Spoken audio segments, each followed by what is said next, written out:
Bonjour, Sunley pour Mac Journal 77. Je suis à Villeparisis pour la signature de la charte des ATSEM, des assistants territoriales spécialisés dans les écoles maternelles.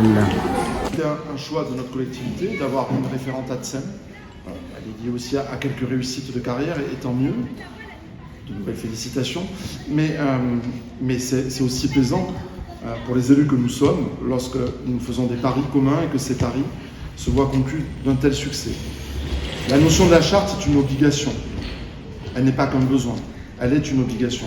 Je ne sais pas si d'autres collectivités nous emboîteront le pas, peut-être que certaines l'ont fait avant nous, je le pense aussi, et je pense que tu as dû œuvrer par ailleurs dans une autre vie pour que cela se fasse, mais c'est une obligation parce qu'elle nous permet d'avoir un projet clair pour vous, agents de la collectivité, quelque part mis à disposition sur le temps scolaire, et aussi le monde de l'éducation nationale, et tout d'abord les enseignants.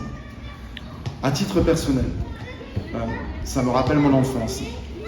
Ma mère était, à l'époque, on disait institutrice, et non pas professeur des écoles, et la personne qui travaillait avec elle, on ne qualifiait pas encore d'ATSEM, en fait c'était presque mon quotidien de vie. C'était mon quotidien de vie le midi, c'était mon quotidien de vie le soir, parce que ces liens-là sont des liens très forts.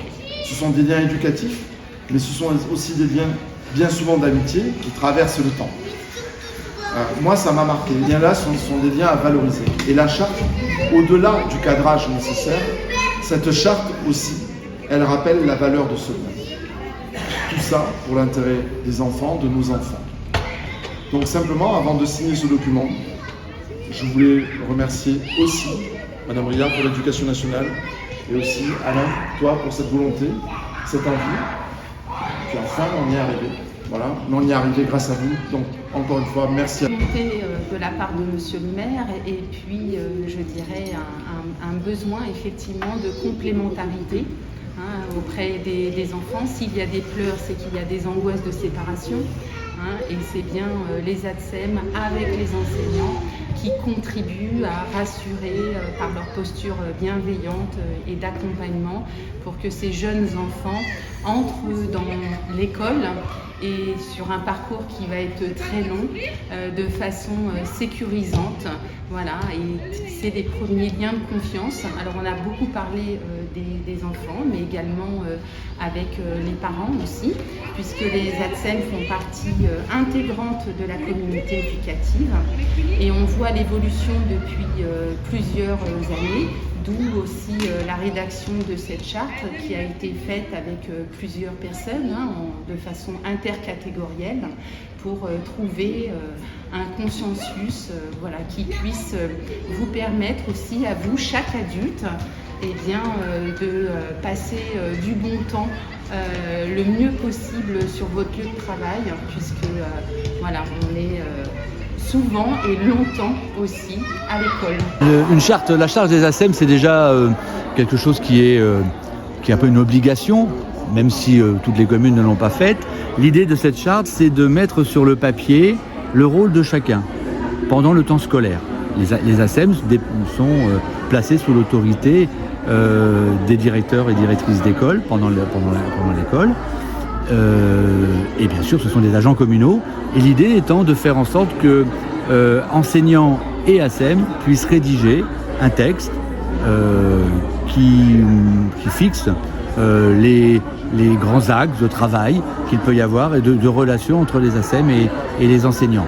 Évidemment, ce n'est pas quelque chose qui s'inscrit dans le marbre, les choses peuvent évoluer, elle peut être revue, quelques ajustements peuvent être opérés, mais ça permet de pouvoir travailler ensemble. Et puis l'idée forte de la municipalité, c'est d'affirmer que les ATSEM ont un rôle éducatif majeur, extrêmement important, pour la petite enfance en particulier, et aussi qu'elles font un travail avec les enseignants. Alors évidemment, on n'a pas entendu la charte pour l'affirmer, et les enseignants non plus, mais ça permet vraiment de cadrer les choses et de faire en sorte que les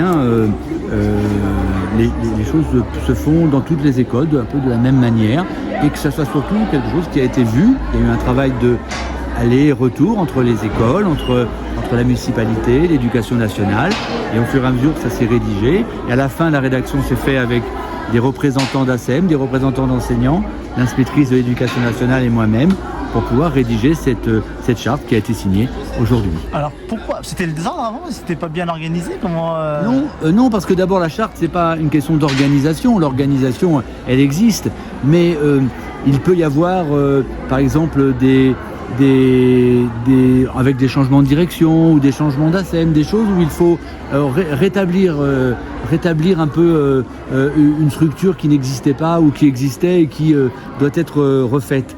Alors là, du coup, c'est une directrice d'école qui arrive, qui est nouvellement nommée, une ASEM qui arrive aussi.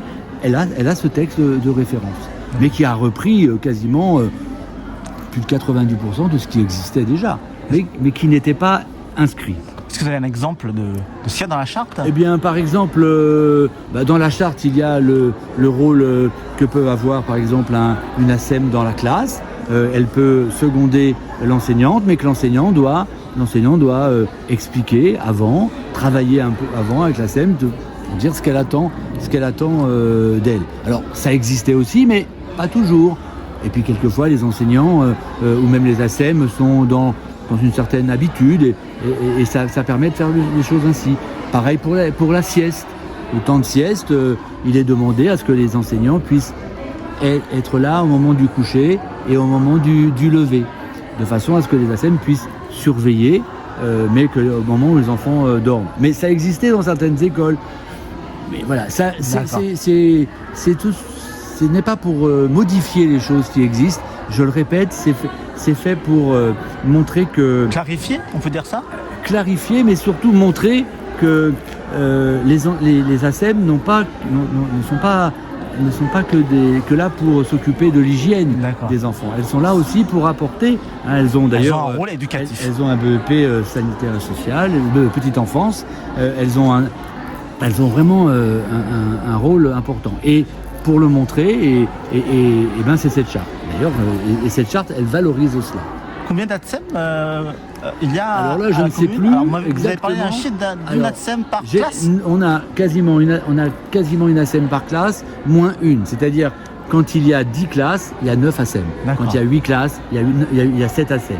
Donc c'est... Ça, c'est une volonté municipale? Ah oui, parce que les textes sont au-delà de cela. La plupart de la moyenne, c'est une ASEM pour 2 classes. Vous voyez, nous, on est au-delà de ça. Mais c'est un coût, bien entendu. Mais je pense que si on retirait une ASEM des écoles, beaucoup de parents s'en plaindraient à juste titre. Et beaucoup de parents. Et d'enfants. Et d'enfants, bien entendu.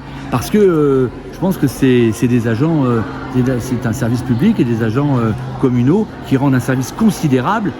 Et comme dans beaucoup d'écoles maternelles, de tout ce qui se fait, on ne se rend compte que dans quelques années. On sème des graines aujourd'hui et on s'en rend compte plus tard.